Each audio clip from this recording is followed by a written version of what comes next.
Hi there.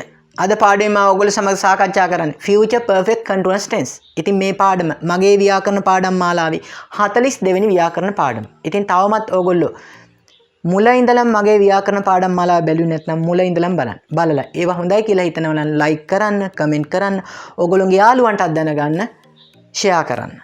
ඉතින් තවමත් The Cool English YouTube channel එක subscribe කරේ නැත්නම් ඉක්මනටම subscribe කරන්න. දැන් අපි පාඩමට යමු.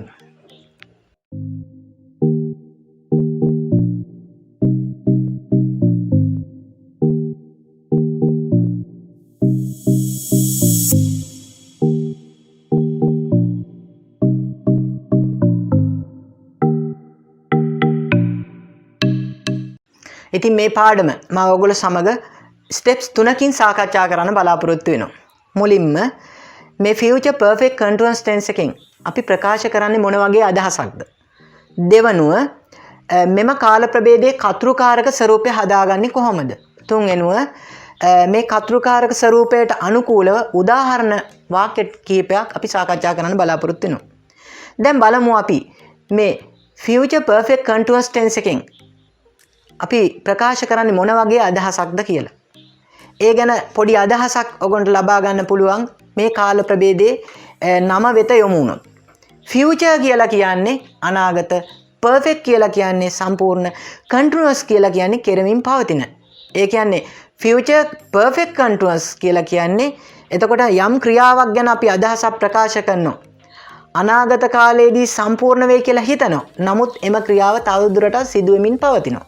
එහෙමනම් මෙන්න මේ විදියට ඔයගොල්ලෝ සඳහන් කරගන්න පුළුවන් ඕගොල්ලන්ට මෙන්න මේ විදියට අනාගත කාලය තුලදී සම්පූර්ණ වේයයි කියලා හිතන ක්‍රියාවක් තවදුරටත් අනාගත කාලය තුලදීම සිදු වෙමින් පවතී නම් අන්න එවැනි ක්‍රියාවක් ප්‍රකාශ කරන්න තමයි මේ future perfect continuous tense එක භාවිතා කරන්නේ.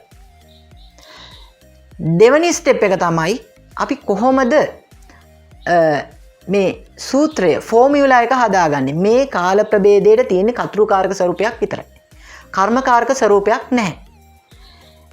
එතකොට සබ්ජෙක්ට් එක අපි සබ්ජෙක්ට් එක විදියට ඒකවචන හෝ බහුවචන ඕනම උක්තයක් යොදා ගන්න.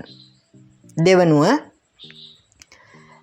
verb එක විදියට අපි shall හෝ will කියන උපකාර ක්‍රියාපද දෙකෙන් එකක් යොදා ගන්නවා.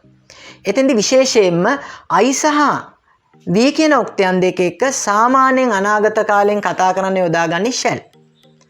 ඉතිරි උක්තයන් සියල්ලම සමග අනාගත කාලයෙන් කතා කරන්න අපි යොදාගන්නේ will කියන උපකාර ක්‍රියාපදේ.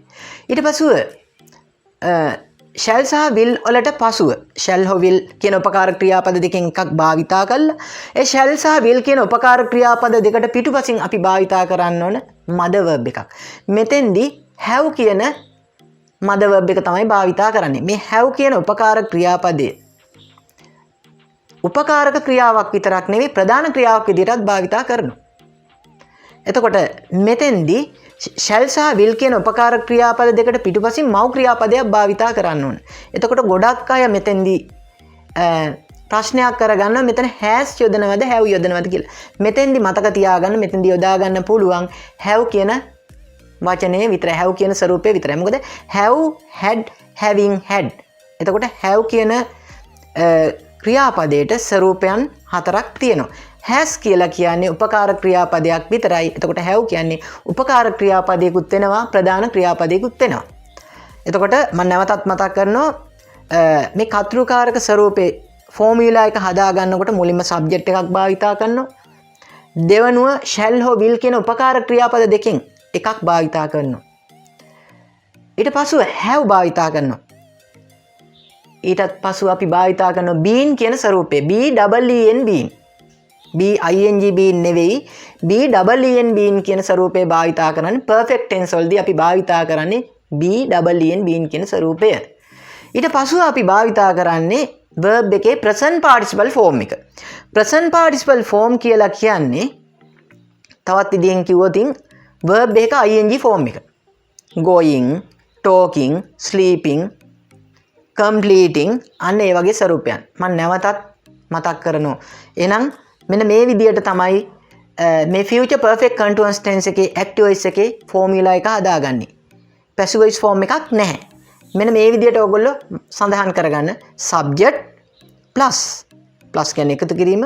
shall හෝ will plus have have plus be double en been plus verb එකේ present participle form එක සිංහලෙන් කිව්වොත් වර්තමාන කෘදන්ත ස්වරූපය. ඊට පස්ව object එකක් භාවිතා කරනවා. right. දැන් අපි බලමු මෙන්න මේ සූත්‍රයට අනුකූලව වාක්‍ය ටිකක් සාකච්ඡා කරන්න. මේක ඊටාම වැදගත්. මොකද මේ සූත්‍රය විතරක් ඉගෙන ගත්තට වාක්‍ය හදන්න බෑ. අපි වාක්‍ය ටිකක් හදලා බලමු කොහොමද මේ වාක්‍ය නිර්මාණය වෙන්නේ කියලා. දැන් බලමු. දැන් මම මෙන්න මේ වගේ වාක්‍යයක් කියනවා.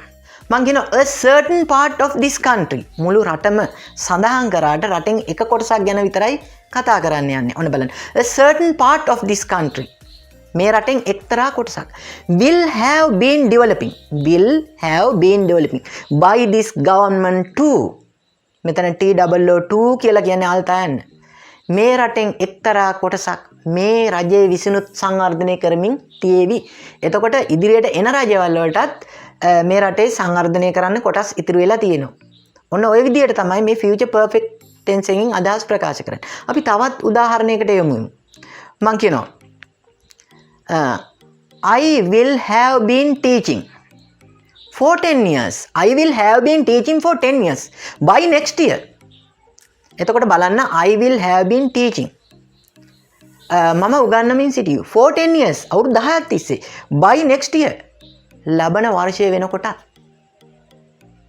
බලන්න. එතකොට අවුරුදු 10ක් තිස්සේ උගන්වමින් ඉන්නවා. තාම නවත්තලා නැහැ. අනාගත කාලේ තවම මේ සිද්ධිය සිදු වේවි. නැවතත් සිදු වෙන්න පුළුවන්. ඒකයි. දැන් ඔන්න මම තවත් උදාහරණයකට යමු. The first step of this project. අන්න බලන්න. project කියන්නේ ව්‍යාපෘතිය. first step පළවෙනි අදියර of this project. එතකොට මේ ව්‍යාපෘතියේ තව අදියරවල් තියෙනවා. මම මෙතෙන්දි කතා කරන්නේ පළවෙනි අදියර ගැන. The first step of this project will have been starting. ආරම්භ වෙමින් තියේවි at the end of this year.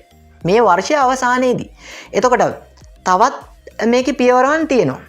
මේ ව්‍යාපෘතියේ තවත් පියවරන් ඉදිරියට සිද්ධ වෙන්න තියෙනවා.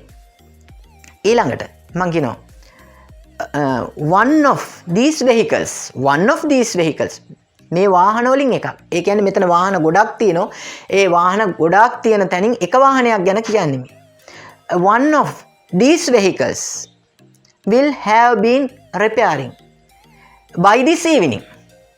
එතකොට මේ වාහන වලින් එකක් අලුත් වැඩියා කරමින් තියෙයි අද හවස් වෙනකොට. එතකොට ඔන්න ඔය විදියට ඕගොල්ලන්ට පුළුවන් අපි කියමු තවත් අපිට මේ වගේ උදාහරණ හදා ගන්න පුළුවන්. a certain part of this building. මේ ගොඩනැගිල්ලෙන් එක්තරා කොටසක්. එතකොට මුළු ගොඩනැගිල්ලම කිව්වට මේ ගොඩනැගිල්ලෙන් එක්තරා කොටසක් ගැන විතරයි මෙතෙන්දි සාකච්ඡා කරන්නේ. a certain part of this building will have been completing at the end of this week. මේ සතිය අවසානයේදී මේ ගොඩනැගිල්ලෙන් එක්තරා කොටසක් තමයි ඉදි කරමින් තියෙන්නේ, සම්පූර්ණ කරමින් තියෙන්නේ. ඉතින් ඔන්න ඔය විදිහට වාක්‍ය ඕන තරම් හදා ගන්න පුළුවන්. අපි කියමු a certain part of this road. මේ පාරෙන් එක්තරා කොටසක් will have been repairing. අලුත් වැඩියා කරමින් තියෙවි. at the end of next month. ලබන මාසයේ අවසානයේදී මේ මාර්ගයෙන් එක්තරා කොටසක් අලුත් වැඩියා කරමින් තියෙවි. ඔන්න ඔය විදිහට අපිට වාක්‍ය සෑහෙන හදා ගන්න පුළුවන්. එතකොට ඔන්න මතක තියාගන්න මෙන්න මේ සූත්‍රයට අනුව ඕගොල්ලොන්ට තවත් වාක්‍ය හදාගෙන ඔබගේ භාවිතේ ලස්සන කරගන්න, බියුටිෆයි කරගන්න පුළුවන්. එතකොට අද මම මේ උගන්වපු පාඩම සමගම කාල ප්‍රභේද 20ක් ගැන මුලින්ම මම ආරම්භයේදී කතා කරා. කාල ප්‍රභේද 20ම සම්පූර්ණ වෙනවා. මේ තමයි 20 වෙනි ටෙන්ස් එක. එතකොට නැවත මම මතක් කරනවා නම් අපි මෙතෙන්දී අපි කතන රටා 20ක් ගැන තමයි මේ පාඩමෙන් සාකච්ඡා කරලා අවසන් වෙන්නේ. present tenses 7ක් වර්තමානයේ කතා කරන වාක්‍ය රටා 7ක් විස්තර කරා. ඊළඟට past tenses 7ක් අතීත කාලයෙන් කතා කරන ක්‍රම 7ක් විස්තර කරා. ඒ වගේම අනාගත කාලයෙන් කතා කරන ක්‍රම 6ක් විස්තර කරා. ඉතින් මේ අනුව කාල ප්‍රභේද 20ම සම්පූර්ණ වෙනවා. ගොඩක් වෙලාවට ගොඩාක්ම කවුරුත් බහුලවම කතා කරන්නේ කාල ප්‍රභේද 12ක් ගැන විතරයි. ඒ කියන්නේ කතෘකාරක කාල ප්‍රභේද 12 ගැන පමණයි. ඉතින් කර්මකාරක කාල ප්‍රභේද තව 8ක් තියෙනවා. ඒ කියන්නේ වර්තමාන කාල ප්‍රභේද 3ක් තියෙනවා. කර්මකාරක කාල ප්‍රභේද, අතීත කර්මකාරක කාල ප්‍රභේද 3ක් තියෙනවා. අනාගත කාල ප්‍රභේද 2ක් තියෙනවා. එතකොට ඔක්කොම වර්තමාන කාල ප්‍රභේද 3යි, අතීත කාල ප්‍රභේද 3යි, අනාගත කාල ප්‍රභේද 2යි. ඒ ඔක්කොම මම මේ සඳහන් කරේ කර්මකාරක කාල ප්‍රභේද. මේ කර්මකාරක කාල ප්‍රභේද 8ත් සමග කතෘකාරක 12ත් එකතු වෙලා කාල ප්‍රභේද 20ම සම්පූර්ණ වෙනවා. ඉතින් අද මම මේ ගන්නපු දේ ඔයගොන්ට ඉදිරි පාඩම් කරගෙන යන්න ඉතාම ප්‍රයෝජනවත් වෙනවා. එහෙමනම් අපි මේ වගේ තවත් වීඩියෝ එකකින් මුණ ගැසෙමු. Goodbye.